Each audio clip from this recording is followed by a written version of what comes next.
Sandali lang dito parang iniisip ni Minso na siguro na misinterpret ni Dagon. Sa totoo lang, hindi ako pumupunta sa paaralan para mag-aral at syempre mula pa sa simula, hindi ako interesado sa mga grado. Pagkatapos ng ilang sandali ng pagtakbo, nakarating na rin kami sa lugar. Lahat ng mga estudyante ay bumaba sa sasakyan, huminga ng malalim ang mga estudyante habang umaakyat sa templo sa ilalim ng araw. May ilang estudyante na nagtatanong, ano ba ito? Pinabilis ng guro ang mga estudyante, halika na, masaya tayo, narito na tayo, dali na. Umakyat si Trongmin ng pagod na pagod at sinabi, sa wakas, narito na tayo, may isang templo dito. Biglang tumigil si Trongmin, Diyos ko, kumusta ka? Ikaw ba si Hanson Jim? Ikaw ang boss ng ikalawang taon sa Bangsaday. Pinayuhan ni Park Hong-rong si Trongmin na kalmahin ang sarili, isa lang yan na estatwa ng Buddha. Tinignan ni Trongmin muli at nakita na estatwa lang pala yon. Ganun ba? Akala ko tulong na. Si Park Hyun nilay na pagod ay naglakad ng mabagal. Guro, hindi masaya dito. Tumugon ang guro, mga bata, hindi ba iniisip niyo na dito tayo para maglaro? Para ito sa pag-aaral at karanasan, bahagi ito ng aralin. Naisip ng mga estudyante na gusto nilang maglaro ng chess. Pinayuhan muli ng guro, dito, bukod sa paaralan natin, may iba pang paaralan, kaya't lumingon ang mga estudyante sa likod. Tinanong ng guro, mga lalaki, handa na ba kayo? Maging matatag at huwag maging mayabang, huwag makipag-away sa ibang paaralan. Nang matapos magsalita ang guro, sinabi ni Trongmin kay Park Hong-rong, tingnan mo, yung bastos na tao dyan. Pinayuhan ni Park Hong-rong, huwag kayong makipag-away. Ginamit ni Trongmin ang dalawang daliri para ituro sa sarili at sinabi, sige, sabihin mo na. May isang babaeng estudyante na kumuha ng litrato, si Dagon, at nagkatinginan sila ng hindi sinasadya. Napansin ni Dagon ang berdeng uniforme, habang sinabi ni Trongmin kay Dagon na kahit tumingin siya sa amin ng bahagya. Ginamit ni Trongmin ang dalawang daliri para ituro sa sarili at sinabi, sige, sabihin mo na. May isang babaeng estudyante na kumuha ng litrato, si Dagon, at nagkatinginan sila ng hindi sinasadya. Napansin ni Dagon ang berdeng uniforme, habang sinabi ni Trongmin kay Dagon na kahit tumingin siya sa amin ng bahagya. Nakita ito ng guro at tinuro si Trongmin, ano yan, anong sinasabi mo? Sagot ni Trongmin ng mahiyain, wala po, mga tao lang sa harap. Napangiti ang mga estudyante mula sa ibang paaralan sa tanawin na yon. Sinabi ng guro, sige, bibigyan ko kayo ng maraming oras, kaya panatilihin ang katahimikan at obserbahan ang lahat, huwag magkalat. Sinabi ni Trongmin, narinig ko may ibang paaralan sa Jeju Island, pero nandito tayo. Sagot ni Park Hong-rong, gusto ko rin pumunta sa dagat. Habang naglalakad, hawak ni Trongmin ang telepono at tinanong si Gani, narinig ko may amusement park doon, gusto niyo bang pumunta? Masaya si Park Hyun-lee, sige, sige. Sinabi ni Trongmin, kailangan nating magmadali at itago ito, ikaw, Dagon. Nag-alinlangan si Dagon, sige. Sinabi ni Trongmin, walang problema, hindi tayo mahuhuli. Biglang may nagsabi, paano ba makarating mula Sion papuntang JNE? May isang estudyante na nagtanong, may dala ka bang sigarilyo? Saan tayo pwedeng manigarilyo? Sagot ng iba, sige lang, manigarilyo lang. Tiningnan ni Dagon ang mga ito at nag-isip, hindi ako makapaniwala, iisang paaralan lang sa Sion ang may berdeng uniforme. Mabuti na lang at walang nakakakilala sa akin, siguro mga first year lang sila. Lumapit si Park Hyun-lee at niyakap ang kamay ni Dagon, tara na sa amusement park. Naisip ni Dagon na baka maging problema kung may makakakilala sa kanya. Pagkatapos, sumagot si Dagon, sige, tara. Sagot ni Park Hong-rong, tara na. Nag-alinlangan si Dagon, sige, sige. Nakatayo si Trongmin sa tabi at nagtanong, anong nangyayari? Sagot ni Dagon, wala naman. Biglang may isang estudyante na nagsabi, tingnan niyo si Benny dyan. Nagtaka ang katabi, bakit mo siya tinitingnan? Hindi tama yan, at itinuro si Baek Suzy, nandito siya. Sumigaw ang katabi. Naghahanap si Baek Suzy sa paligid, nasaan na kaya si Dagon? Nag-usap ang dalawang lalaki kung lalapitan ba nila siya, sigurado silang magugustuhan siya. Nagpalitan sila ng tanong at lumapit kay Baek Suzy, totoo ba yan? Naman, Biglang nakita ni Beck Suzy ang grupo ni Dagon at nagtaka, saan sila? Nais ng lalaking naka-jacket na lumapit at humingi ng tawad, pero tumakbo na si Beck Suzy. Nagpalitan sila ng tanong at lumapit kay Beck Suzy, totoo ba yan? Naman. Biglang nakita ni Beck Suzy ang grupo ni Dagon at nagtaka, saan sila? Nais ng lalaking naka-jacket na lumapit at humingi ng tawad, pero tumakbo na si Beck Suzy. Nagulat ang dalawang lalaki, bakit tayo binigo? Hindi ko alam saan siya pumunta. Tumawa ang isa, siguro ayaw kanya. Nagsimula nang magalit ang lalaking naka-jacket, hindi yan totoo, hindi pa niya ako nakikita, nakakainis. Nakita ng lalaking nakaitim na jacket ang isang taong may suot na salamin na lumapit at tinanong, anong paaralan ka galing? Bakit hindi ka sumagot? Gago ka, papatayin kita. Biglang may boses na nagsabi, paaralan ng Jim Rion. Lumingon ang lalaking nakaitim na jacket, ha? Nakatayo si Kwang Trao sa harap at sinabi, galing kami sa paaralan ng Rion sa INZ para sa karanasan. Gusto mo bang makipag-away? Tignan mo ang mga estudyante namin sa likod, kung gusto mo, makipaglaro ka sa aming profesional na martial arts team. Nagulat ang dalawang lalaki, ano ba ginagawa ng mga gago na ito? Hindi kami makikipag-away sa kanila. Dalhin niyo ang boss ninyo dito. Seryoso si Kwang Trao, sinasabi niyo ba na siya ang leader? Kanina lang lumipat si Beck Suzy sa grupo ni Dagon. Nagtaka si Beck Suzy, kakaiba, saan na ang lahat? Nawawala na ako. May isang kamay na humawak sa balikat ni Beck Suzy. May isang malawak na boses na nagsabi, kumusta, Suzy? Lumingon si Beck Suzy at sinabi, hello, kami pala ay kumain ng magkasama, siguro nakalimutan mo na. May isang kamay na humawak sa balikat ni Beck Suzy. May isang malawak na boses na nagsabi, kumusta, Suzy? Lumingon si Beck Suzy at sinabi, hello, kami pala ay kumain ng magkasama, siguro nakalimutan mo na. Sagot ni Beck Suzy, hindi pa, bakit nandito ka? Sagot ng kaibigan, nag-iisa ka ba? Kanina nakita ko ang grupo ni Manhyu, hinahabol mo ba ang grupo ni Dagon? Lumingon si Beck Suzy at nagtanong ng mahiyain, hindi naman. Sa ekspresyon ni Beck Suzy, mukhang nahulaan na ng kaibigan na gusto niyang sumama sa grupo ni Manhyu. Nang sabihin ito, inamin ni Beck Suzy, ganun nga. Nagtaka ang kaibigan, bakit mo itinatago? Nakakainis para sayo. Sagot ni Beck Suzy, tama ka. Tinanong ng kaibigan, gusto mo bang sumama sa akin? Sa tingin ko masaya tayo. Sagot ni Beck Suzy ng mahiyain, sige, medyo nababagot ako. Sinabi ni Beck Suzy, sigurado akong nakita ko sila dito, pero nasaan na sila? Sagot ni Suzy, kung ganoon, huwag kang mag-alala dahil walang bagay na hindi ko mahahanap. Nagtataka si Beck Suzy, ha? Sa amusement park, sinabi ni Trongmin, ang dami ng tao dito. Ang saya, parang totoong bakasyon. Sa amusement park, sinabi ni Trongmin, ang dami ng tao dito, ang saya, parang totoong bakasyon. Masaya si Park Hyunle, gusto ko talaga ito. Tumingin si Dagon sa paligid at naisip, mukhang ayos dito, mas maraming normal na tao kaysa estudyante. Tinanong ni Trongmin, ano ang gusto mong laruin muna? Gusto mo bang mahirap agad o magaan muna para mag-warm up? Biglang itinuro ni Manhyu ang isang direksyon, talagang gusto mong mag-darts. Sagot ni Manhyu. Sinabi ni Trongmin ng medyo inis, nakakainis, sino ba ang maglalaro ng darts? Hindi mo ba nakikita na mas masaya doon? Ngunit itinuro ni Manhyu ang lugar ng darts. Napilitan si Trongmin na sabihin, sige na, naiintindihan ko, para makakuha ng perfect score, kailangan talagang pumunta doon. Tinanong ni Park Hyunle, talaga bang gusto mong maglaro? Sagot ni Trongmin, kaya ko ba? Siguro makakakuha rin ako ng perfect score agad.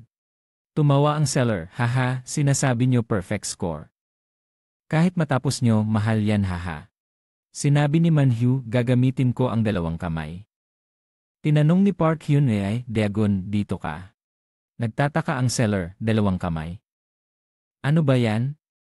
Siguro masyado kang mataas ang tingin sa sarili mo. Kung makakakuha ka ng perfect score gamit ang dalawang kamay, siguro paglubog na ng araw noon. Sinabi ni Park Hyunle, Tama yan, wala tayong maraming oras, kaya hindi kita papayagang manalo. Tulad ng sinabi niya, hindi madali ang perfect score. Sinabi ni Trongmin ng seryoso, pero baka kaya ko, dahil si Manhu yan, doble ang lakas. Kinuha ni Manhu ang 2 darts at pinutok sa target, 2 tama agad, nagulat si Park Hyun-hye at Daegun. Hindi pa tapos ang seller sa kanyang paliwanag, kinuha ni Manhu ang 2 darts at sinabi, kung handa na kayo, simulan na natin. Tumingin ang mga babaeng estudyante at nagulat. Nagpaputok si Manhu ng darts ng mabilis, bawat isa ay tumatama. Ano ang sinasabi ng mga babaeng estudyante? Diyos ko, napakagaling ng teknik, pero may ilan na talagang hindi makapaniwala. Nagsimulang lumaki ang mga mata ni Manhu. Ang seller ay nagulat din, ay hindi, tigilan nyo na. Sa tabi, may nagsabi, Tito, pakiusap, mabilis na gumawa pa ng ilang bola, para may dagdag na premyo pa. Tumugon si Park Hyun-hye, baliw ka ba? Kukunin mo lahat ng bukbe. Para ibenta sa gabi ba? Humabol si Park Hyun-hye, mas gusto kong makatanggap ng pera. Napansin ni Daegun na may baril pa pala. Napansin din ng babaeng iyon, uy mga bata, tingnan nyo dyan, ano ba ito, bakit ang gwapo ng lalaking iyon? Gusto nyo bang lumapit? Mukhang napansin nila na kayo ay mula sa iisang grupo. Ayos yan, lumapit kayo at makipagkaibigan, kaya ba? Mukhang guro ang isa doon, tama ba? Siguro ay mabait lang siya sa mga estudyante. Kung ako ang tatanungin, 3 lang ang sapat. Lumapit ang 3 babae, pasensya na, interesado ako sa pag-throw mo ng dart, pwede mo ba akong palapitan para makita ng mabuti? Lumingon si Manhu na may pulang mga mata, iyan ay isang napakahirap na teknik kaya. May isang babae na napansin ang tensyon, tinanong ni Manhu, may problema ba? Sagot ng babae, wala naman. Iniisip niya kung nagkamali ba siya ng tingin, pagkatapos ay tumingin sa likod at kinausap ang 2 kaibigang may pulang buhok, ang gwapo talaga. Sagot ng isa, totoo yan, cute siya. Tinanong ng isa pang may mahabang kayumangging buhok, anong school kayo? Sagot ni Manhu, nag-aaral kami sa Gimrion, kayo. Sabi ng babae, galing kami sa Icheon, sa isang paaralan na tinatawag na Nezongbor. Nang marinig iyon, lumingon si Daegun, iniisip ng babae na baka siya ay isang delikado. Sinabi ng mga babae, gusto pa rin naming makipagkaibigan, gusto nyo bang lumabas kasama namin? Nag-isip si Daegun, hindi pwede, pero sumagot si Manhu, sige, sa ibang lugar. Sabi ng isang babae, tila mga babae pa rin sila, sabi ni Taksang Juan, paparusahan sila, sagot ng isa pa, hindi ko alam. Sabi ni Taksang Juan, kung may sumubok, papatayin ko. Biglang may isang matipunong lalaki na nagsabi, ano? Sumasagi ka. Huwag mong galawin ang mga babae dito, saan? Nasaan ang gago na yon? Lumabas si Daehan, ang boss ng ika-5 grupo ng Nezongbor. Lumipat sa ibang lugar, lumitaw si Hanson Jim, tila dito siya, naglakad siya habang may mga lilim na kulay lila sa paligid, pagkatapos ay nakatayo na nakatawid ang mga braso, ayon sa chismis. Magaling din siya sa laban, matagal na rin siyang naglalaro, ngayon ay magsisimula na tayo, isang investigasyon kay Daegun. Si Minso ay mabilis na sumagot habang nakikinig sa telepono, opo, tanong ni Director Lee sa kabilang linya. Kumusta si Daegun? Pagkatapos ay sinabi niya, gusto kong bantayan mo ang emosyon at kalagayan niya ngayong araw. Bigla si Minso ay nag-alinlangan, yun nga, pagkatapos ay sumagot ng walang magawa. Nagkasundo kami na sasama, pero parang iniwan na ako, at huminga siya ng malalim. Si Director Lee ay nakarinig ng malalim na hininga sa kabilang linya, hindi niya alam ang sasabihin. May isang grupo na nag-uusap, sa malayo, dumating si Suzy at isang babaeng may suot na salamin. Nagulat ang dalawa, nagtaka si Suzy, anong nangyayari? Tinanong din ng babaeng may salamin ang sarili niya. Ito ba ang tinatawag na green light na narinig ko lang? Biglang dumating si Gimrion, uy, Suzy, bakit nandito ka? Anong tinitingnan mo? Hindi sinasadya, tumingin si Gimrion sa grupo sa malayo. Tinanong niya, sino sila? Sa grupo, si Park Hongrong ay nakatayo sa harap ng 3 babae, walang magawa ang babaeng may maikling buhok, pero 4 kami, sigaw ng babaeng may kayumangging buhok. Hindi ka ba guro? Tanong ng isa pa. Hindi ka panipaniwala, sabi ng babaeng may kayumangging buhok. Sabi ng babaeng may dilaw na buhok, hindi mo kailangan ng partner, di ba? Nag-alinlangan ang babaeng may kayumangging buhok, tama. Kasabay nito, dumating si Suzy mula sa malayo, sinabi ng babaeng may dilaw na buhok, tapos tayo. Ngunit hindi niya natapos ang sinabi. Hinawakan ni Suzy ng mahigpit ang kamay ng babaeng may dilaw na buhok, na nagulat kay Manhu at sa babaeng iyon. Galit si Suzy, anong ginagawa niyo? Bakit kayo nandito sa ibang paaralan? Nataka ang babaeng may dilaw na buhok, sino ka? Hindi mo ba ako papayagang umalis? Nagulat din ang babaeng may maikling buhok. Natakot ang babaeng may dilaw na buhok, sino ka? Hindi mo ba ako papayagang umalis? Nagulat din ang babaeng may maikling buhok. Biglang lumitaw ang babaeng may salamin mula sa likod ng babaeng may maikling buhok. Ang aura niya ay puno ng panganib, matapos hanapin ang address, bawat umaga ay may mga malalakas na salita na mahirap pakinggan. Ang huling pangungusap ay nagdulot ng takot sa dalawang babae. Lumapit ang babaeng may dilaw na buhok sa babaeng may salamin, pagkatapos ay tumingin kay Suzy, ano ba yan? Tiningnan niya ang mahigpit na hawak ni Suzy, anong lakas yan? Sabi ng babaeng may kayumangging buhok kay Suzy, bitawan mo siya. Tumingin si Suzy sa babaeng may kayumangging buhok, kung ayaw mong makipag-away, tumigil ka. Pagkatapos ay itinaas ni Suzy ang kamay ng babaeng may dilaw na buhok, umalis ka bago kita galitin. Mabagal niyang sinabi ang bawat salita. Narinig iyon ng babaeng may dilaw na buhok, galitin. Halos mag-away sila ni Suzy, pero pinigilan sila ng mga tao sa paligid. May kayumangging buhok, kung ayaw mong makipag-away, tumigil ka. Pagkatapos ay itinaas ni Suzy ang kamay ng babaeng may dilaw na buhok, umalis ka bago kita galitin, mabagal niyang sinabi ang bawat salita. Narinig iyon ng babaeng may dilaw na buhok, galitin. Halos mag-away sila ni Suzy, pero pinigilan sila ng mga tao sa paligid. Sumigaw si Suzy, hindi pa ba kayo alis? Hinawakan sila ni Manhu at Jim Rion. Tinanong ni Jim Rion, bakit ka ganoon, Suzy?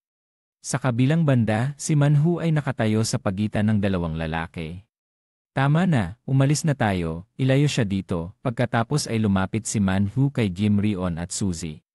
Lumapit siya sa babaeng may dilaw na buhok, pasensya na, sa susunod na lang tayo maglaro.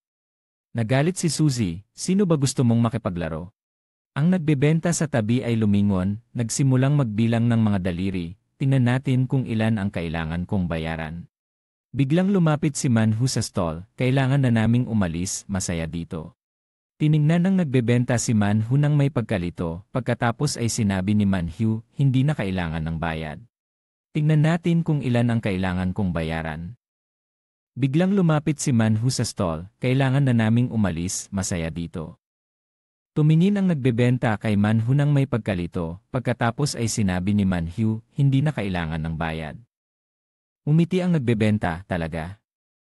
Maraming salamat, pagpalain ka. Ang babaeng may maikling buhok ay naguguluhan, habang ang babaeng may dilaw na buhok ay bahagyang huminga ng maluwag, naku, nakakainis. Hawak ng babaeng may kayumangging buhok ang ulo niya, anong nangyari sa baliw na iyon? Nagalit ang babaeng may dilaw na buhok, tumapak ng malakas. Grabe, nakakainis, gusto ko siyang patayin. Biglang may lumapit mula sa likod. Anong ginagawa mo? Isang matangkad na lalaki na may hawak na cotton candy ang lumapit. Bakit? Hindi ba kayo pupunta sa playground? Tinanong ng babaeng may dilaw na buhok, bakit? Nakita mo na ba? Wala naman, ang baliw lang na iyon ang nagpapagalit sa akin. Tinanong ng matangkad na lalaki, saan sila nanggaling? Hinaplos ng babae ang buhok niya, hindi ko alam, siguro sinabi nilang daet yun. Dumating ang dalawang kasama ng lalaki. Excited na sinabi ng matangkad na lalaki, daet yun. Kinuha niya ang cotton candy at sinabi, pagkatapos ng mga daet yun, naglakas loob silang hamunin ang insyon namin. Pagkatapos ng mga daet yun, naglakas loob silang hamunin ang insyon namin. Pinulupot niya ito at nilagay sa bibig. Tinanong ang babae, may ilang babae rin ba? Hindi ko alam, sagot ng matangkad na lalaki habang nililinis ang candy sa kamay. Pagkatapos ay umalis sila, babalik ako agad. Ang dalawang kasama ay mukhang matitigas ang ulo. Sabi ng isa, o, laban tayo. Sagot ng leader, hindi ito laban, ito ay pagpatay. Tinanong ng babaeng may kayumangging buhok, pwede ba akong sumama? Ngunit pinayuhan siya ng leader, huwag kang sumama, masasaktan ka. Pagkatapos, pinanood ng tatlong babae ang tatlong lalaki na umalis. Tinanong ng babaeng may maikling buhok, ayos lang ba sila? Sagot ng babaeng may dilaw na buhok, walang dapat ikabahala, o, dahan yan. Siya ay isang halimaw. Sa loob ng playground, may narinig na tinig. Sandali, lumingon si Park Hyun-jae sa lahat. Nasaan si Daegon? Napansin din ni Man-hyu na hindi pa siya nakikita. Tinanong ni Man-hyu mula sa labas na saan siya. Na, hindi pa siya nakikita, tanong ni Man-hyu mula sa labas. Naghiwa-hiwalay ang lahat para maghanap. Nagtaka si Man-hyu, baka pumasok siya sa eskinita. Sumigaw si Park Hyun-jae, Daegon. Nakakita si Park Hyun-jae ng isang eskinita, tara, tingnan natin. Biglang lumapit ang babaeng may salamin kay Man-hyu. Huminto si Ngok, Man-hyu, salamat sa tulong mo noon. Namula siya, naiinis ako noon, kaya ngayon lang ako nakapagpasalamat. Lumingon si Man-hyu, nagtaka, noon? Anong nangyari? Naaalala ng babaeng may salamin. Iyon ang sandali na isang shi na palipad ay papunta sa kanyang ulo. Naaalala ng babaeng may salamin. Iyon ang sandali na isang shi na palipad ay papunta sa kanyang ulo. At swerte na nahuli ni Man-hyu iyon. Si Daekin noon ay tumingin sa kanya nang may paghanga, pagkatapos ay bumalik sa kasalukuyan. Napagtanto ni Man-hyu. Sinabi sa kanya. Yung daan ba yon? Mahiyain ang sagot ni Daekin. Magaling ka talaga. Pagkatapos ay sinabi niya kay Man-hyu, maaaring ako ay ipinanganak na walang swerte. Ngunit napansin ni Man-hyu sa malayo na may paparating na tao. Lumalabas na si Daehan yon. Dumating si Daehan kasama ang kanyang mga kasamahan. Sabi niya, nandito na kayong lahat. Pagkatapos ay masayang lumapit si Daehan sa lahat. Sabi ni Hurong, kumusta kayo mga kaibigan? Sa loob ng sarili ko, medyo hindi maintindihan. Tumingin si Hurong kay Man-hyu at nagtanong, Gene, sino siya? Sabi ko sa sarili ko, sino ba ang nakakaalam? Sumagot din si Man-hyu, hindi ko rin alam. Nagalit si Daehan at sinabi, ako ay mula sa paaralan ng Naidong sa Incheon. Nagalit si Daehan at sinabi, ako ay mula sa paaralan ng Naidong sa Incheon. Sinasabi niyo na kayo ay mula sa paaralan ng Dacheon, tama ba? Tumingin si Suzy sa taong iyon at sinabi, ano ba yan? Napansin ni Jim Ryo ng isang bagay. Sabi niya, sandali lang. Paano mo nalaman na nag-aaral sila sa Dacheon? Tumingin si Daehan sa dalawang babae. Tumawa si Kwei Chai at sinabi, mga estudyante nga sila. Ngunit biglang nakuha ni Hurong ang kanilang atensyon. Bumulong si Daehan sa isang kasama, Emmu. Pwede rin ba silang sumunod sa atin? Hindi ko makakausap ang guro. Tumingin si Daekin kay Daehan at nagtanong sa sarili. Bakit ba may guro mula sa ibang paaralan na nakikipag-usap sa atin? Sumagot si Hurong. Huwag hayaang lokohin ka ng mukha niya. Pagkatapos ay biglang lumabas si Hurong sa harap. Sabi niya, ang taong iyon ay estudyante rin tulad natin. Nagulat si Trongmin at nagtanong, mukha niya ay estudyante pala. Sabi niya, ang taong iyon ay estudyante rin tulad natin. Narinig iyon, napatingin si Daehan at nagtanong, talaga? Estudyante ka ba? Kinilala ng bro na kasama. Oh. Hindi rin pala sila madali. Pero siguradong matatalo sila sa akin. Biglang naglabas ng masamang aura si Daehan at sinabi, mas komportable na ako ngayon. Ano nang gagawin ni Trangdianse? Dahan-dahan muna. Tumingin si Hurong kay Daehan at pagkatapos ay kay Trongmin na nagtataka, ano nang sinabi ni Han? Sumagot si Trongmin, sabi ni Han na tayo ay kinakabahan. At si Man-hyu, saan niya nakuha ang isang panulat? Sabi niya, ano nang hindi maintindihan? Pinupukaw tayo ni Han. Kinuha ni Man-hyu ang isa pang panulat. Tiniyak niya, sabihin natin, ito ay isang hamon. Kasabay nito, sa kabilang lugar, si Daegun ay nakatayo sa isang eskinita. Ngumiti siya, tinanggal ang kanyang jacket, at inilabas ang kanyang kamay. Iniisip niya na dapat lang natanggalin ang jacket at ilabas ang kamay. Kung may makakakita sa kanya, iisipin nila na siya ay isang ordinaryong tao, hindi estudyante. Biglang may nangyari na nakakuha ng atensyon ni Dagon. Lumingon siya sa kabilang panig at sumigaw, sa lugar ni Manhu at ng iba pa. Nagulat si Daehan at ang bro. Sabi ng bro, ano to? Sino ba ang gagamit ng armas? Sabi ng bro, ano to? Sino ba ang gagamit ng armas? Sa lugar ni Manhu, hawak ni Manhu ang dalawang panulat. Sa lugar ni Manhu, hawak ni Manhu ang dalawang panulat. Si Trong Min hawak ang wrench at si Hurong hawak ang isang siko at isang mani. Sabi ni Manhu, may problema ba? Narinig ni Daehan ang tanong, anong problema? Palaging ganito ba ang mga away sa Daegon? Sagot ni Manhu. Sabi ni Trong Min, hindi naman palaging ganon. Pero parang sigurado kang tama, sabi ng bro, siguro sobra lang ang pressure nyo sa pakikipaglaban sa Incheon, di ba? Narinig yon, sumagot ang bro, pare, panulat lang yan. Naranasan na naming tamaan noon, isang tala ang lumabas. Sabi niya, tinamaan kami ni Dagon pero parang binaril. Narinig yon, nagtanong si Trong Min, tinamaan ka ba? Sa Incheon pa. Sabi ni Hurong, malaking problema yan. Mula sa malayo, dahan-dahang lumapit si Dagon na may mga kamay sa bulsa. Sabi ni Hurong, malaking problema yan. Mula sa malayo, dahan-dahang lumapit si Dagon na may mga kamay sa bulsa. Isang linya ang sumigaw, Dagon. Nagkiling ang ulo ni Dagon na nagtataka. Nagtanong, anong ginagawa nyo? Tumingin si Dagon kay Daehan at nagtanong. Sila na naman? Nakita yun ni Daehan at sumigaw. Ha? Pagkatapos ay nagtanong siya muli, ikaw na naman? Kasama ka ba nila? Sagot ni Dagon. Pero, pinutol ng bro. Kung ayaw mong mabugbog, manatili ka lang doon. Biglang nagulat ang tatlo. Sabi ng bro, pero bakit parang pamilyar? Naalala ni Daehan. Biglang lumabas ang isang programa ng interview, isang binatang may peklat ang ini-interview. Sabi ni Ilan Hong, hindi ko malilimutan ang araw na yon. Tinamaan ako ng bala. Nakita ko ang mga kasama ko na nahulog pagkatapos ng putok ng baril. Wala akong magawa noon. Pagkatapos ay lumipat sa isang lalaki na bro. Hinawakan niya ang kanyang tiyan at sinabi, tinamaan ako sa tiyan. Nagulat ako sa lakas ng putok ng baril. Pagkatapos ay kinuha ng babaeng tagapag-ayos ang mikropono. Sabi niya, tulad ng nakita ninyo, ito ay mga post-traumatic stress na dulot ng tama ng bala. Mahirap itong gumaling ng buo dahil ang trauma ay malalim na nakaukit sa utak. Mahirap makalimutan. Pagkatapos ay may isang alaala na lumabas, si Daehan ay tinamaan sa panga. Sunod, si bro ay tinamaan sa tiyan.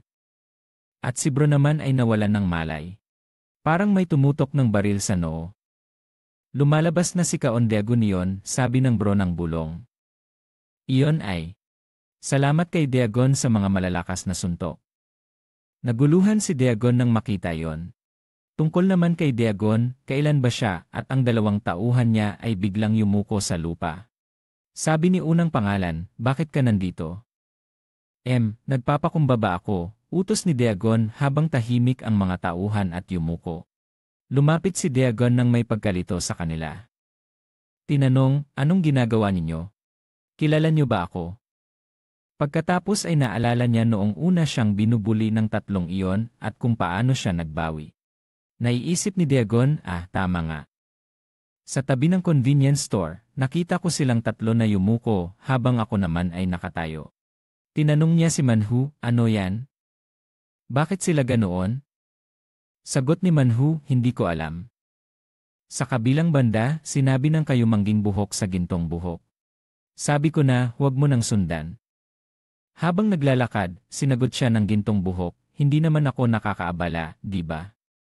Siguro ayos na ang lahat ngayon. Tumingin ang gintong buhok sa dalawang kaibigan niya at malakas na sinabi, bilisan natin. Kailangan nating labanan sila para makaramdam ako ng ginhawa. Pagkatapos ay nagkubli siya malapit sa pader. Seryosong sinabi, una, sa mga malalakas na kalaban na yan, kailangan kong pasakitin sila. Gintong buhok, hindi naman ako nakakaabala, di ba? Siguro ayos na ang lahat ngayon. Tumingin ang gintong buhok sa dalawang kaibigan niya at malakas na sinabi, bilisan natin. Kailangan nating labanan sila para makaramdam ako ng ginhawa. Pagkatapos ay nagkubli siya malapit sa pader. Seryosong sinabi, una, sa mga malalakas na kalaban na yan, kailangan kong pasakitin sila. Ngunit ang tanawin sa harap niya ay ikinagulat ng gintong buhok, ang tatlong iyon ay yumuko sa harap ng lahat. Sa sandaling iyon, sumigaw ang gintong buhok, ha? Ano to? Nakita ni Diagon ang mga ito at naisip, delikado. Baka mahuli ako. Tumingin siya sa mga kaibigan at naisip, kailangan kong panatilihin tahimik ang lahat hanggat kaya. Lumapit muli si Diagon sa tatlong iyon. Kailangan niyang magsalita. Hoy, bakit kayo ganoon? Hindi tayo magkakilala. Ito ang unang pagkikita natin. Sumigaw ng malakas si unang pangalan, paano mo nasabi, Senior? Pasensya na, hindi ko alam, mas matapang ka na ngayon kaya medyo nahuli akong makilala. Napansin ni unang pangalan ang baril ni Diagon na nakatutok sa kanya at narinig ang boses ni Diagon. Tigilan mo ang pagsasalita, mahigpit na sabi ni Diagon habang mahigpit niyang hinawakan ang ulo ni unang pangalan. Sumigaw si unang pangalan, Nagpatuloy si Diagon sa pagbabanta, simula ngayon, kung magbukas ka ng bibig kahit 1 milimetro, mamamatay ka agad. Naiintindihan mo ba? At tumingin siya ng seryoso, umalis ka ng tahimik. Huwag kang magsalita tungkol sa akin. Pagkatapos ay binitawan ni Diagon ang ulo ni unang pangalan. Kung naiintindihan mo, tumango ka. Tumango si unang pangalan ng nanginginig. Pagkatapos ay nag-utos si Diagon, lahat kayo, umalis na. Tumayo ang tatlong tauhan ni Diagon at isa-isa silang umalis. Mabilis na itinulak ni unang pangalan ang gintong buhok. Tinanong ng gintong buhok, ano yan? Habang si unang pangalan ay humihingal pa rin at nakatayo roon. Lumingon si Diagon sa ibang direksyon at nagsabi, tara na. Nagulat si Giaojin at Hodong. Tinanong ni Giaojin, anong nangyari? May problema ba si? Pagkatapos ay binitawan ni Diagon ang ulo ni unang pangalan. Kung naiintindihan mo, tumango ka. Tumango si unang pangalan ng nanginginig. Pagkatapos ay nag-utos si Diagon, lahat kayo, umalis na. Tumayo ang tatlong tauhan ni Diagon at isa-isa silang umalis. Mabilis na itinulak ni unang pangalan ang gintong buhok. Tinanong ng gintong buhok, ano yan? Habang si unang pangalan ay humihinal pa rin at nakatayo roon. Lumingon si Diagon sa ibang direksyon at nagsabi, tara na. Nagulat si Giaojin at Hodong. Tinanong ni Giaojin, anong nangyari? May problema ba sila? Tinanong din ni Hodong. Anong nangyari? Itinuturo ni Diagon ang mga tao roon. Hindi, mga junior sila ng boy in next door ko. Nagkita lang kami muli pagkatapos ng matagal na panahon kaya nag-usap kami ng kaunti sa loob ng salon. Pero nang makita nila siya, agad silang yumuko. Nakita ni Manhu iyon at galit na sinabi, balak kong gumamit ng bagong teknik laban sa kanila. Sa loob ng salon, nagtatanong pa rin. Junior ba sila? Pagkatapos ay naisip pa niya, parang hindi sila angkop. Nagsuot ng salamin at mahiyain na lumapit kay Manhu. Wala na tayong oras. Naalala ng lahat ang isang bagay. Sabay-sabay silang sumigaw, tama. Kailangan nating bumalik agad para magtipon. Takbo! Bilisan! Nasa harap ng pinto si teacher ng Sebit habang pinagmamasdan ang mga tumatakbong tao. Malakas niyang sinabi, mga babae, mga lalaki, nasaan kayo? Halika dito! Mabilis na tumakbo si matalinong salamin at sumigaw, pasensya na po. Nagmadaling sinabi ni teacher, bilisan. Pumasok agad sa Sebit. Pagkatapos ay nawala ang lahat sa Sebit. Sa isang lugar, magkatabi ang dalawang lalaki, ang may dalawang buhok at si unang pangalan. Sabi ng may dalawang buhok, si Diagon ay hindi basta-basta.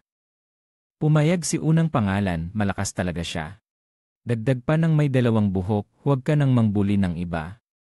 Sagot ni unang pangalan, hindi naman kami ganoon. Sa isang convenience store, may isang boses na sumigaw, "Salamat, Dia." Nagsasalita si Giao Jin, na kasalukuyang empleyado ng tindahan, sa isang detective. Hindi ko alam, pero nakilala ko na ang boy in next door na yon. Kung hindi ko siya Sa isang convenience store, may isang boses na sumigaw, "Salamat, Dia." Nagsasalita si Giao Jin, na kasalukuyang empleyado ng tindahan, sa isang detective. Hindi ko alam, pero nakilala ko na ang boy in next door na yon. Kung hindi ko siya kilala, wala nang ibang makakaalam. Pagkatapos ay binuksan ni Giao Jin ang isang libro. Sabi ni Lim Jim, malungkot ang boses niya. "Pero busy ako ngayon, huwag mo akong istorbohin. Umalis ka na." Tumakbo palabas ang detective mula sa convenience store. Ano sinasabi niya? Kung part-time worker siya, dapat nagtatrabaho siya dito. Hindi sa paaralan na walang trabaho. Malungkot ba siya? Habang naglalakad, iniisip ng detective, hindi naman siguro malungkot si Dagon. Kung nasa Incheon siya, kumuha siya ng Viva Soy gamit ang salamin at tinignan ang pangalan. Mahirap mag-imbestiga gamit lang ang pangalan. Kung nasa Incheon siya, kumuha siya ng Viva Soy gamit ang salamin at tinignan ang pangalan. Mahirap mag-imbestiga gamit lang ang pangalan. Sunod ay pumunta siya sa Naedong School kung saan siya tumigil sa pag-aaral. Biglang may lumapit sa kanya. Tumingin ang detective at nakita ang mga gangsters sa paligid. Medyo naging pabaya ako. Pagkatapos ay umalis siya sa lugar at sinabi, "Maghanap tayo ng ibang paraan." Tumingin siya sa mga gangsters sa likod. Naiisip, baka makakuha ako ng mahalagang impormasyon mula sa kanila. Bumalik siya. Kinamot ang ulo at magalang na sinabi, "Kamusta? Ako ay estudyante at nais kong magsulat ng ulat tungkol sa Incheon." Nagulat ang mga gangsters at tinanong, "Pwede ba kaming magtanong?" Biglang pinalibutan siya ng mga ito. Isa sa mga nakaitim na damit ay nilapitan siya at tinanong, "Galing ka ba sa ibang lugar? Ano nung gusto mong malaman?" Agad na naghanda ang detective sa laban. "Bago tayo magsimula, ibigay mo muna ang pera." Naguluhan ang detective at sagot, "Hindi ba pwedeng mag-usap tayo ng maayos?"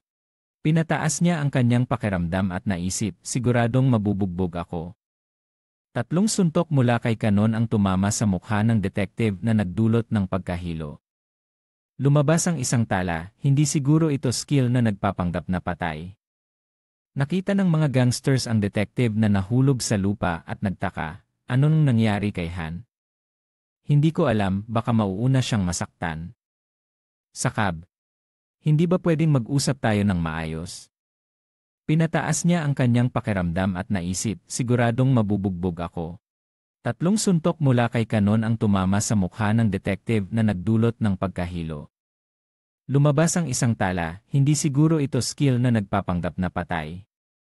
Nakita ng mga gangsters ang detective na nahulog sa lupa at nagtaka, anong nangyari kay Han? Hindi ko alam, baka mauuna siyang masaktan. Sa kabilang banda, si Dagon at ang mga kaibigan ay pumunta sa isang motel. Malakas na sinabi ni teacher sa lahat, "Pumunta kayo sa mga itinalagang kwarto. Huwag lalabas sa assigned rooms, naintindihan?" Nagtipon ang mga lalaki para tingnan ang mga kwarto.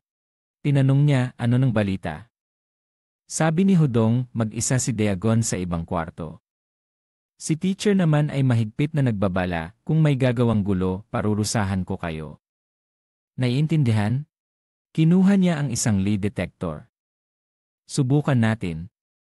Sinabi ni Uri, "Tama yan, siguradong masaya." Tinanong siya, "Kasali ka ba, Uri?" Hinaplos ni Dagon ang mga numero ng mga kwarto. Pinagaan ang loob, "Huwag kang mag-alala, Dagon. Siguradong may paraan." Dumaan si Kimo sa likod ni Dagon. Tumingin sa papel at tumakbo kay Suzy. "Miss Suzy, may magandang balita ako." Malakas na tanong ni Suzy, "Ano?" Sagot ni Kimo, "Ang kwarto ni Dagon ay 302. Tinanong ulit ni Suzy, "Ano pa?" Nag-aatubiling sinabi ni Kimo, "Sabi nila ang ibang miyembro ay nasa ibang kwarto. Hindi ko alam kung magkikita sila sa kwarto ni Dagon."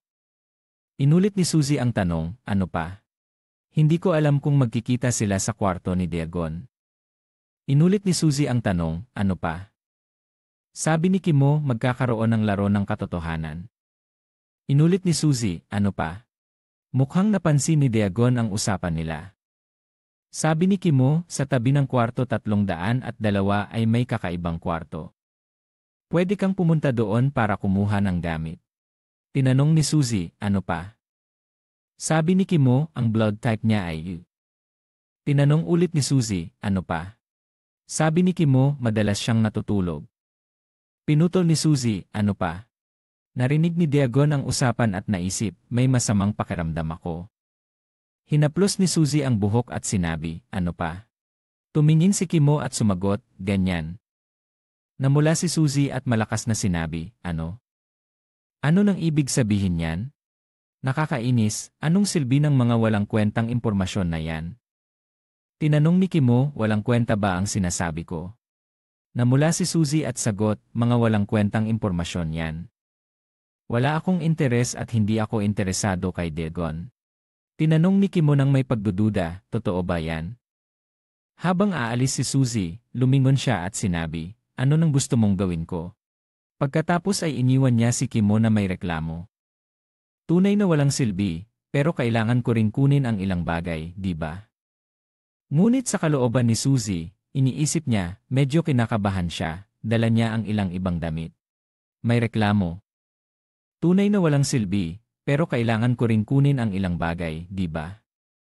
Ngunit sa kalooban ni Suzy, iniisip niya, medyo kinakabahan siya, dala niya ang ilang ibang damit. Sa lugar ng kasiyahan, nang makita ng lahat si Dagon na lumitaw, dalawang babaeng estudyante mula sa Incheon na may gintong buhok ay nagtanong tungkol kay Dagon. Ang babaeng may kayumangging buhok ay nagsabi, tunay ba yon? Ang gwapo niya, ito ang unang pagkakataon kong makita siya ng personal. Ang unang pangalan ay may nakasimangot na mukha at nagsabi, hindi madaling makita siya dahil 3 taon siyang mas matanda kaysa sayo at bigla siyang nawala, iniwan lamang ang kanyang reputasyon.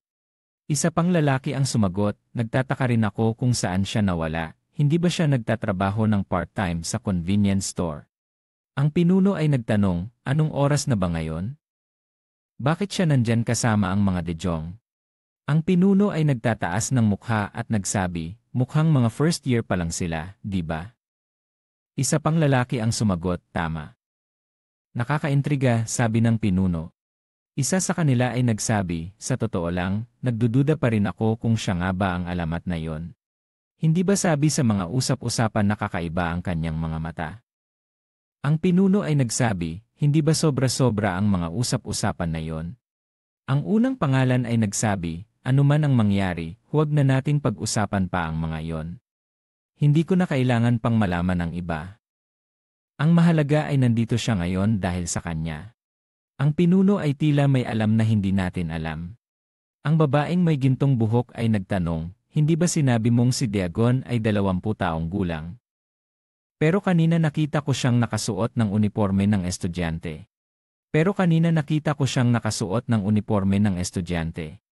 Ang babaeng may maikling buhok ay nagsabi rin, sa lugar ng kasiyahan, madalas din magsuot ng uniforme ng estudyante para mag-enjoy. Ang pinuno ay naguluhan. Ang babaeng may maikling buhok ay nagpatuloy, kahit na siya ay matanda na, maaari pa rin siyang magsuot ng uniforme para mag-enjoy. Ang babaeng may kayumangging buhok ay nagsabi, talaga? Hindi ko alam yon. Ang unang pangalan ay nagsabi, tama na ang paghuhula, wala nang saysay pa.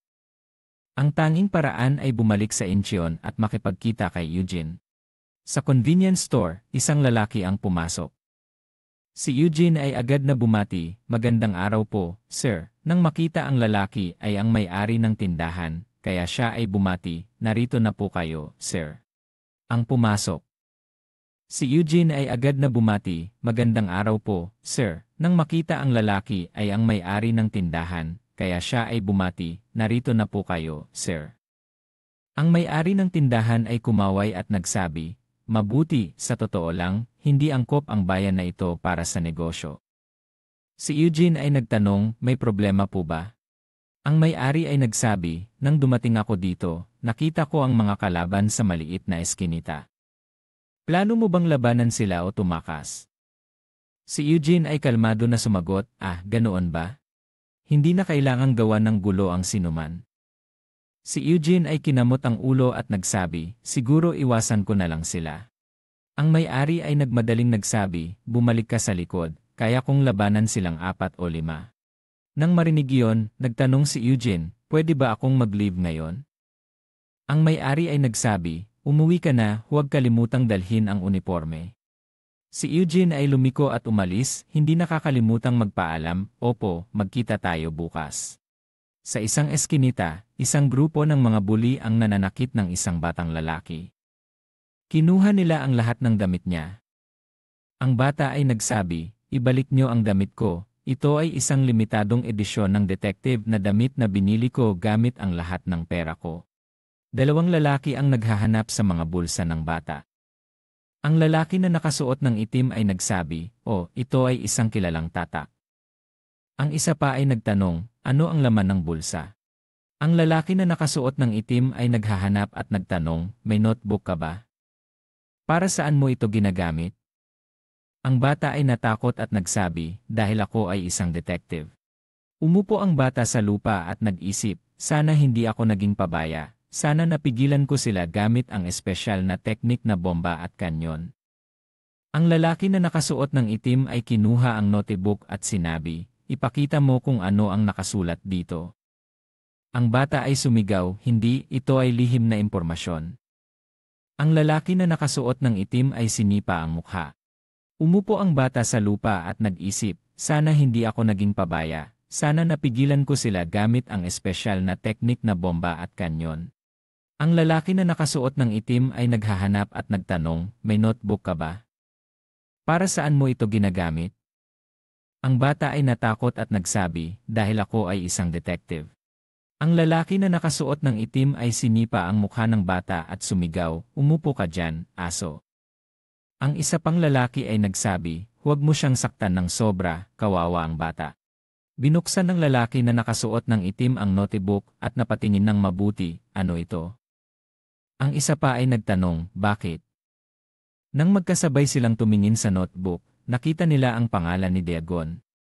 Bago pa man nila makita ang iba pang nilalaman, dumaan si Giaojin mula sa convenience store at nagsabi, nandito na. Bakit marami kayo? Ang grupo ni Giaojin ay nagsabi, tigilan niyo muna ang ginagawa niyo, pwede ba akong hiramin ang batang detective sandali? Ang lalaki na nakasuot ng itim ay lumingon at nagtanong, sino ka? Umalis ka na bago takutin ka namin at kunin ang lahat ng meron ka. Hindi pinansin ni Giaojin at sinabi, nakalimutan ko ang wallet ko. Ang lalaki na nakasuot ng itim ay sumigaw, tinutukso mo ba ako? Si Giaojin ay sumagot, babalik ako pagkatapos kunin ito. Ang lalaki na nakasuot ng itim ay nagtaas ng kamay at sinabi, kung may utak ka, ibigay mo na. Pagkatapos ay sumugod siya kay Giaojin para hulihin siya. Ngunit mabilis na tumugon si Giaojin, sinuntok siya at sinipa palabas ng ilang metro. Nagulat ang batang detective sa nakita, pati na rin ang lahat sa eskinita. Nagulat ang batang detective sa nakita, pati na rin ang lahat sa eskinita. Ang lalaki na nakasuot ng itim ay nagsabi, haha, galit na galit ako ngayon, at nagsimulang maghanda para lumaban. Ngunit bago siya makapagsimula, sumugod si Giaojin at sinuntok siya sa mukha, na nagpatumba sa kanya nang hindi siya nakapaghanda. Matapos ang ilang palitan ng suntukan, hindi matalo ni Giaojin ang lalaki na nakasuot ng itim. Naiisip niya, mabilis siya, pero mabuti na lang at hindi masyadong masakit. Habang lumalaban, sinabi ni Giaojin, sino ka? Tingnan mo ang mukha ko, hindi mo ba alam kung sino ang tatay mo? Nasa posisyon na handang lumaban, nagtanong ang lalaki na nakasuot ng itim. Kapag tinitingnan ang galaw mo, siguradong hindi ka ordinaryong part-time na empleyado, di ba? Marunong ka na ba ng English? Ako ang nag-utos noon. Pagkatapos ay biglang umatake si Han at sumigaw, kung pag-usapan ang boxing sa Super On, ako ang tinutukoy. Napahiya si Giaojin sa natanggap na suntok at sinabi, ganun ba? Itaas mo ang mga kamay mo. Agad siyang lumapit at tinulak si Han sa kanan, saka tinamaan ang mukha ng lalaki na nakasuot ng puting damit kaya nahiga si Han sa lupa. Habang nagtatanong, puting damit, ikaw ba si Ese? Lumusob ang mga kapatid ni puting damit para patayin si Han. Nagtaas ng kamay si Giaozin at sinabi, "Ha? Gusto niyo ba yan?" CJ. Pagkatapos ay nakipaglaban siya sa kanila at sa loob ng ilang suntok, natalo niya silang lahat at nahiga sa lupa. Isang lalaki sa kanila ang nagsimulang magsalita, sandali lang, hintayin mo." Isang lalaki sa kanila ang nagsimulang magsalita, sandali lang, hintayin mo." Natakot siyang nagtaas ng kamay at nagsabi, "May sasabihin ako, dahan-dahan lang." Hindi maintindihan ni Giaozin ang usapan, "Ayaw mo ba ng away?" Mabilis na sagot ng lalaki, "Kami ay mga miyembro ng Alliance. Kung naabot mo na ang antas na ito, hindi ka ordinaryo kaya ipakikilala namin, anong gang ka?" Sa isip ng batang detective, gang. Alliance. Napagod si Giaozin at sinabi, "Ano ba yan? Kasali ka sa Alliance pero hindi mo ako kilala." Nakakadismaya. Tumigil ang lalaki sa pagsasalita at sinabi, "Hindi ko talaga alam." Habang tumitigil siya, may isa pang kasama ang nagsabi, "Sunlight, kapatid ni Sunlight mula sa Naidong School." Sabi ni Giaozin, "May kilala rin pala dito. Ipinapakilala ko ang kapatid ko." Sumagot ang lalaki, "Akala ko maikli ang buhok mo, pero mahaba pala." "Pasensya na, hindi namin alam, third year din kami." Agad na lumapit ang lalaki kay Giaozin at humingi ng paumanhin, "Pasensya na at hindi namin agad napansin. Tapos na ba tayo dito?" May isa pang nagsalita, "Sandali lang. Ang magkapatid na Sunlight ay nakilala lang 2 taon na ang nakalipas. Sila ay mga pangunahing miyembro ng first year. Pareho silang may dilaw na buhok na kakaiba. Lagi. Sandali lang. Ang magkapatid na Sunlight ay nakilala lang 2 taon na ang nakalipas. Sila ay mga pangunahing miyembro ng first year. Pareho silang may dilaw na buhok na kakaiba. Lagi silang nagbibisikleta at tumatawid sa dilaw na ilaw kaya kilala sila bilang magkapatid na Sunlight. Pareho silang mga manlalaro ng martial arts at madalas pinag-uusapan kung sino ang mas matanda." Narinig ni Giaozin at sinabi, "Siyempre ako yan." Tinanong niya kung paano naapektuhan ang dilaw na buhok at tungkol sa pang-araw-araw na pag-aalaga ng buhok, sabi ng lalaki. Hindi maintindihan ng batang detective ang usapan. Nagpatuloy ang lalaki, "Ang pagkakaisa ng Sion ay naganap 2 taon na ang nakalipas." Napagod si Giaozin sa dami ng sinasabi at napasigaw, "Tigil na, sobra na yan." Sinabi ng lalaki, "Sige, diretsyo na tayo." Tulad ng sinabi ko kanina, ang Linmin at Sion ay itinatag noong nakaraang taon at hindi dapat mag-away ang mga miyembro ng Linmin. Naiintindihan mo yan, di ba? Bukod dito, kami ay mga miyembro na ng Linmin kaya utang namin ang marami, alam mo ba? Sabi ni Giaozin, nakakatuwa. Ano ang dapat kong gawin? Sumuko ba ako? Huminto na ako sa pag-aaral kaya wala na akong kinalaman sa Linmin.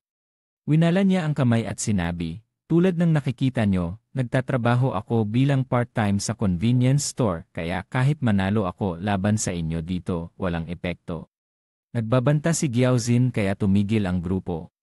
Ngunit pagkatapos ay mumiti si Giaozin at sinabi, "Hindi lang basta winala ko ang kamay ko sa inyo. Sa totoo lang, hindi ko naman talaga gustong makipag-away." Tumingin siya sa batang detective at sinabi, "Gusto ko lang dalhin ang detective na yon." Tumingin ang lalaki sa batang detective at sinabi, "Bakit mo sinabi na pangkaraniwan lang?" Dahil binanggit niya ang pangalang E. Tumingin siya sa batang detective at sinabi, "Gusto ko lang dalhin ang detective na yon." Tumingin ang lalaki sa batang detective at sinabi, "Bakit mo sinabi na pangkaraniwan lang?" Dahil binanggit niya ang pangalang E. Tumingin siya kay Giaozin at sinabi, "Ikaw ba ay isang junior ng E. Agad na sinabi ni Giaozin, "Sandali, bawiin ko ang sinabi ko kanina. Gusto kong talunin kayong lahat." Nagulat ang lalaki at sinabi, "Bakit bigla?" Hindi pa tapos si Giaozin at nagalit dahil hindi maganda ang pakiramdam ko. Sa paaralan, pumasok ang lahat sa isang silid. May isang tao sa likod ng daegon na nagsabi, "Maganda ang silid." Sumagot si daegon, 2 palapag ito. Ito ang unang pagkakataon na ginamit niya ito. May isang tao sa likod ni Daegun na nagsabi, dapat ba itong ilagay sa itaas o ibaba? May isang tao sa likod ni Daegun na nagsabi, dapat ba itong ilagay sa itaas o ibaba? Binuksan ni Daegun ang pinto at sinabi, ito ang silid. Bumalik siya at sinabi sa lahat, maghugas muna ako ng kamay. Nang matapos si Daegun sa paghuhugas, binuksan niya ang pinto at sinabi, tapos na, kayo na ang mauuna. Ngunit nang makita niyang lumalakad ang lahat papunta sa ibang silid, tinanong ni Daegun, ano nang nangyayari? Nagpalit kayo ng silid? Sigurado ka bang nakuha mo ang kanilang pahintulot? Sumagot ang lalaki na may dilaw na buhok, pumayag sila. Lumitaw si Park Hyun at bumati, kamusta, Daegun? Sumagot si Daegun, kamusta? Medyo nag-alala si Daegun at tinanong, kailangan ba talaga natin gawin ito? Medyo delikado ito. Sabi ni Park Hyun, walang problema, hindi nila malalaman. Maupo ka dito. Tinanong ng lalaki na may dilaw na buhok, natakot ka ba, Daegun? Ito ang high school days, kaya dumaan si Park Suji sa pintuan at pumasok, iniisip, si Park Hyun ay isang masamang tao. Gusto ko ring maglaro ng Truth or Dare. Gusto ko ring maglaro ng Truth or Dare. Bumalik si Daegun at natalo ang lahat maliban sa isang dilag na may dilaw na buhok. Nagsabi ang babae, paano mo nagawa yon? Sumagot si Daegun, tinawag mo ba ang pangalan kong A-N-E-E-N? 2 beses pa. Iniwan niya ang babala, kung hindi mo mapigilan ang iyong dila, siguradong mamamatay ka sa akin. Pagkatapos ay umalis si Daegun. Sinundan siya ng batang detective. Ano yon? Si A-N ba yon? Tinanong kita, pero sabi mo hindi mo alam. Nagpapanggap lang ako. May dala kang notebook kaya kahina-hinala ka. Tinanong ng batang detective, nagbago ka ba ng isip? Sagot ni Daegun, ayoko ng ibang tao ang magsalita tungkol sa kanya. Hayaan mo akong ipakita sa'yo. Unang-una, pumunta tayo sa isang lugar. Sa totoo lang, magaling ako kung gusto mong malaman tungkol kay Daegun. Pero matagal na kaming hindi nagkita kaya baka hindi ko masabi ang lahat. Sinundan siya ng batang detective at sinabi, ano? Si L.A.V.N. Tinanong niya, hindi mo ba siya kilala? Kung hindi mo mapigilan ang iyong dila, siguradong mamamatay ka sa akin. Ilang taon na si L.A.V.N. Ano? Edad? Talaga bang hindi mo alam, sagot ni Daegun. Sinabi ni Daegun, sabi mo, galing ka sa ibang lugar, di ba? Pero kahit ganoon, kung wala kang alam, medyo kakaiba. Tinawag ni Daegun ang batang detective, halika dito, balikan natin ang nakaraan. Binili ni Daegun ang isang bagay, ito ang siyon ng 2 taon na ang nakalipas. Tinanong ng batang detective, ano yon? Kwento ni Daegun, noong araw na yon, araw-araw sa Incheon, ay may mga laban ng puno ng dugo, parang panahon ng digma ang Warring States. Ang paaralan kong NEN ay may matagal ng tradisyon ng paglalaban kaya madalas kami binubuli ng mga kalapit na paaralan. Pero may isang tao na lumitaw at tinuruan ang mga kalapit na paaralan na hindi na kami dapat baliwalain. Ang kanyang landas ay ang pag-isahin ang 7 pangunahing lugar ng Sion. May 13 na alliance na hiwalay-hiwalay at 24 na malalaking paaralan, natapos n. Translation cuts off here, but corresponds to, Incheon panahon ng digmaan, ay naisa-isa lamang sa loob ng 1 linggo ng isang lalaki na may 3 pangalan ay, Egon ay ang nakatatandang kapatid ko. Tinanong ng batang detective, sobrang dakila ba siya? Parang isang alamat o isang mito. Sagot ni Giaozin, para sa akin, siya ay isang alamat talaga. Maniwala ka man o hindi, nasa sayo. Bumalik si Giaozin at sinabi sa batang detective, ipakikilala ko rin ang sarili ko. Narinig mo na siguro na ako ay isang junior niya sa loob ng 1 taon, di ba? Hindi maintindihan ng batang detective pero sumagot, tama. Sabi ni Giaozin, pero hindi lang ako basta junior. Ako rin ang tagapagmana ng kanyang posisyon. Ako ang paboritong alagad niya at higit pa, ang kanyang matibay na kanang kamay. Sa madaling salita, sabi ng batang detective. Kwento ni Giaozin, pagkatapos niyang umalis, ako ang namuno sa Chinese-Russian East School at pinamunuan ko ito ng ilang panahon. Ngayon, nagtatrabaho ako bilang part-time sa convenience store at ang pangalan ko ay Giaozin. Kinuha ni Giaozin ang A. No corresponding translated content provided in the given text for this segment. No corresponding translated content provided in the given text for this segment. Tumingin si Hamson Jin sa mamahaling bisikleta na tila nag-aalala at tinanong si Giaozin, ito ba ang mamahaling bisikleta? Hindi ito ang sasakyan na ginamit ni Giaozin ilang taon na ang nakalipas, ngunit gumagana ito ng maayos. Mukhang mapagkakatiwalaan ito. Itinuro ni Giaozin ang kanyang hinlalaki sa sarili niya ng may kumpiyansa. Sige, ano pang hinihintay mo? Sumakay ka na. Hayaan mo akong magmaneho, hindi tayo pwedeng tumayo dito at mag-usap ng matagal. Sa isang ibang pangyayari, tila nahihirapan si. No corresponding translated content provided in the given text. No corresponding translated content provided in the given text. No corresponding translated content provided in the given text. No corresponding translated content provided in the given text. Ang silid niya ay 302 at ang kabila naman ay 402, tama ba? Mukhang nakahanap na si Park Soo-ji ng solusyon. Ganito ito, mas simple pala kaysa sa akala ko. Sa isang maliit na silid, 5 tao ang nagtipon.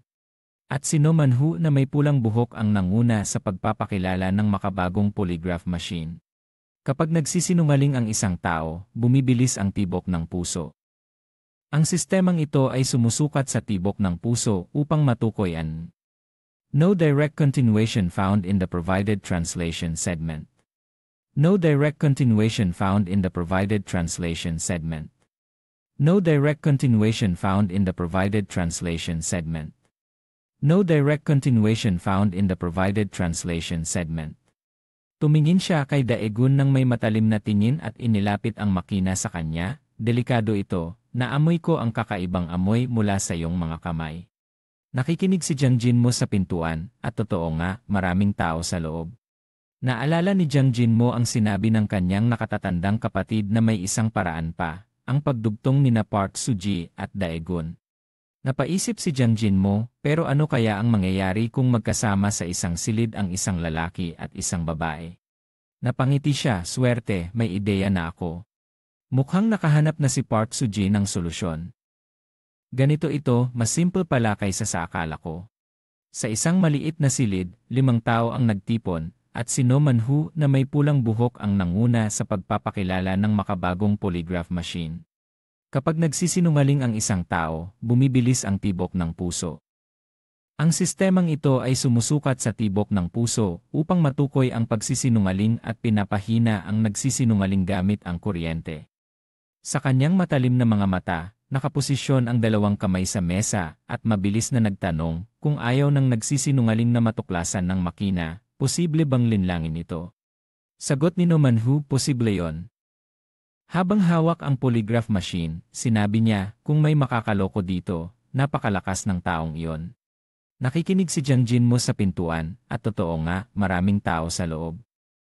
Naalala ni Jiang Jinmo ang sinabi ng kanyang nakatatandang kapatid na may isang paraan pa, ang pagdugtong nina Park Soo-ji at Daegun. Sabi ng isang guro, wala na bang ibang kandidato para sa guro na ito? Sagot ng isa pa, tanging ang batang ito na lang. Tumingin si Jiang Jinmo sa kanyang guro ng may pagmamahal at sinabi, alam ko po na hindi ito katanggap-tanggap, ngunit nais ko pong maging tapat. Ngunit kahit ganoon, nais ko pong maging tapat. Malinaw niyang sinabi, ang mga estudyante sa silid 302 ay lumipat na po. Mukhang nagduda ang 2 guro sa sinabi ni Jiang Jinmo at medyo inis dahil nasira ang kanilang plano. Talaga bang lumipat ang mga bata? Tanong ng guro na medyo inis dahil nasira ang kanilang plano. Sa loob ng silid, nilinaw ni Bang Hodong habang hawak ang polygraph machine. Tama po iyon, sagot ni Bang Hodong habang hawak ang polygraph machine. No clear corresponding translated content found in the provided translation segment. Ano ito? Sagot ni Jiang Jinmo, gusto ko po sanang ipaalam sa inyo ang tungkol sa klase 1. Hindi pa maintindihan ng guro, ano ang gusto mong sabihin? Tumingin si Jiang Jinmo sa kanyang guro ng may pagmamahal at sinabi, alam ko po na hindi ito katanggap-tanggap, ngunit nais ko pong maging tapat. Malinaw niyang sinabi, ang mga estudyante sa silid 302 ay lumipat na po. Mukhang nagduda ang dalawang guro sa sinabi ni Jiang Jinmo, at medyo inis dahil nasira ang kanilang plano, talaga bang lumipat ang mga bata. Sa loob ng silid, nilinaw ni Bang Hodong habang hawak ang polygraph machine. Ganoon nga. Napasigaw siya nang maramdaman ang kuryenteng pumalibot sa katawan niya na nagdulot ng matinding panginginig na nagpapakita ng kanyang likas na kagwapuhan. Nagulat si Park Hyun, Bang Hodong, ano yan? Bakit mo pa kailangang sabihin yon? Hinawakan ni Bang Hodong ang kamay na nanginginig at mahinahong sagot. Mahirap talagang lokohin ang makinang ito gamit lang ang salita. Pagkatapos ay gumawa siya ng nakakatakot na mukha at nagalit, anong klaseng tanong yan? Nakakainis? Tapat namang sagot ni Daegun, walang masyadong kawili-wiling impormasyon tungkol sa akin. Natawa si Bang Hodong, mukha kang estudyanteng nag-aaral muli, hindi biro yan. Mukha kang estudyanteng nag-aaral muli, hindi biro yan. Napansin ni Park Hyun na pawisan si Daegun at tinanong, mainit ka ba? Bakit pawisan ka? Natatakot ka na ba na ikaw na ang susunod? Tawang-tawa si Park Hyun. Nakakatuwa. Ang taong yan na si Park Hyun ay nakakainis. Malamig ang hangin sa balkonahe, kaya ginawang pampainit. Nakikinig si Park Soo-ji sa balkonahe, at hindi sumasang-ayon sa sinabi ni Park Hyun, ano? Nakakatuwa. Ang taong yan na si Park Hyun ay nakakainis. Malamig ang hangin sa balkonahe, kaya ginawang pampainit na lamig si Park Soo-jae, talaga, madilim na at sobrang lamig. Malamig ang hangin sa balkonahe, kaya ginawang pampainit ni Park Soo-ji ang kanyang mga braso, ang lamig, gabi na at sobrang lamig. Napaisip siya, sana nagsuot ako ng jacket. Plano ko kasi ay mag-hangout lang sa balkonahe, pero nahulog ako dito ng mahinahon kaya hindi ako gumawa ng ingay. Parang balahibo ng ibon ang gaan ko, napaka-logical ng paliwanag na ito. Sa loob ng silid, pinipilit ni Daegun na subukan ang polygraph machine. Ngayon ay panahon na ni Daegun, lahat ng tao sa silid pati na ang nasa balkonahe ay nakatuon. Inilagay ni Daegun ang kanyang kamay sa makina. Gustong itanong ni No Man-hu kay Daegun kung nais niyang matutunan ang kanyang natatanging kakayahan, ngunit mabilis na pinisil ni Park Hyun ang bibig ni No Man-hu. Bakit mo gustong malaman yan? Huwag sayangin ang tanong. Sino ba ang interesado sa kakaibang kakayahan na yan? Sa isip ni No Man-hu, marami siyang gustong itanong kay Daegun, ngunit kung diretsahan agad ay baka hindi maganda ang resulta, kaya sinimulan niya ng mahinahon. Medyo nag-alinlangan siya, bago ang pangunahing tanong, sinabi mo ba na nag-aral ka sanhadong bago ka lumipat dito?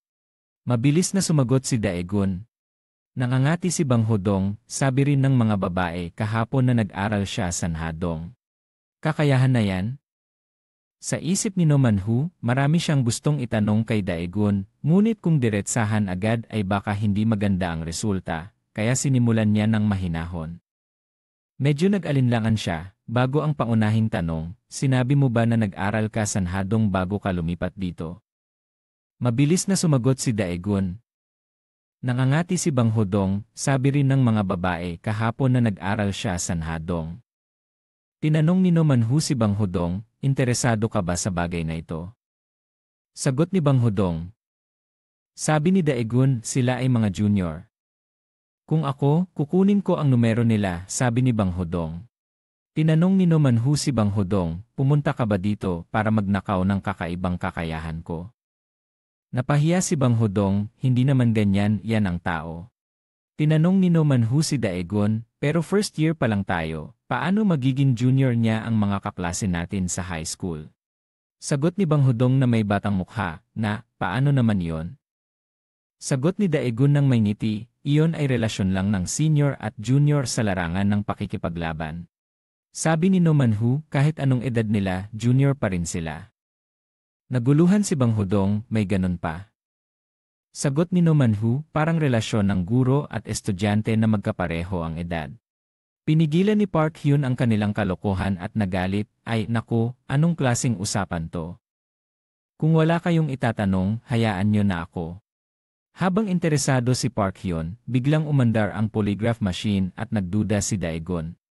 Nagulat din si Park Hyun dahil hindi pa tapos ang tanong niya pero umandar na ang makina. Sa ibang eksena, tinanong ni Gyaozin si Hamson Jin, ano ang gusto mong itanong? Dito ako nagtatago, walang makakaalala. Kung may sikreto, sabihin mo lang ng malaya.